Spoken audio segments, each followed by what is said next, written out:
From Amateur Radio Newsline Report, number 2236, these are the Ham Nation headlines for Wednesday, September 9th, 2020.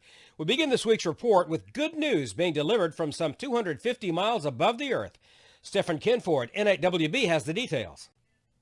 The first element of the interoperable radio system has been set up and installed on the International Space Station for use in the ARISS context, replacing the old Ericsson radio system and packet module first certified for amateur radio use in July of 2000. The new system began its operations on Wednesday, September 2nd in FM crossband repeater mode with an uplink frequency of 145.99 megahertz and an access tone of 67 hertz. The downlink frequency is 437.800 megahertz. It's been a bit of a wait for this next generation system, which was years in the making. In March, it rode the SpaceX CRS-20 resupply mission to the ISS from Kennedy Space Center. Its creation was the culmination of 5 years of work by the ARISS volunteer hardware team. With its higher power radio, APRS capabilities, voice repeater, and slow scan TV system, it is expected to have a profound impact for hams, students, and even members of the public watching future ARISS events.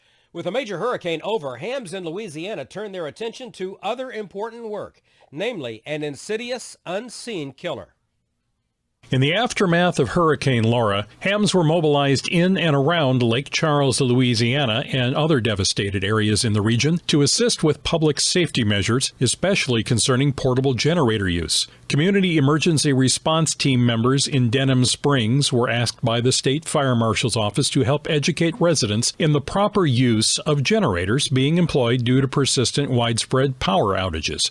Hams from the Ascension Amateur Radio Club in Gonzales, Louisiana, were also encouraged to help with the volunteer effort. The focus on generator safety was not insignificant. Although the storm was called one of the most powerful to sweep through the Gulf of Mexico, news reports noted that following the hurricane, more deaths were reported due to carbon monoxide poisoning than to the actual storm itself. For Amateur Radio Newsline, I'm Paul Brown, WD9 GCO.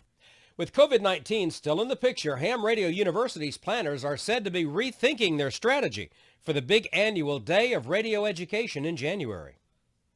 Organizers of the popular Ham Radio University, held for more than 2 decades on Long Island, New York, are considering the likelihood of hosting it in January as a virtual conference instead. Founded by N2MUN, who became a silent key this past March, Ham Radio University is a day of workshops, learning, and fellowship. Its website notes that it is presently scheduled to take place on January 9, 2021, on the campus of Long Island University in Brookville, New York. A message from ARRL Hudson Division quotes Richie, K2KNB, of the Long Island Mobile Amateur Radio Club, as saying the HRU committee is leaning toward a virtual event. More details are expected from the organizing committee. For Amateur Radio Newsline, I'm Jack Parker, W8ISH.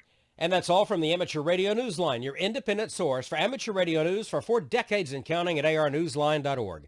With Stephen Kinford, N8WB, Paul Brown, WD9GCO, Jack Parker, W8ISH, Karen Eve Murray, KD2GUT at the news desk in New York, and our news team across the globe. I'm Don Wellbanks, AE5DW. 7-3. We'll see you next time here on Ham Nation.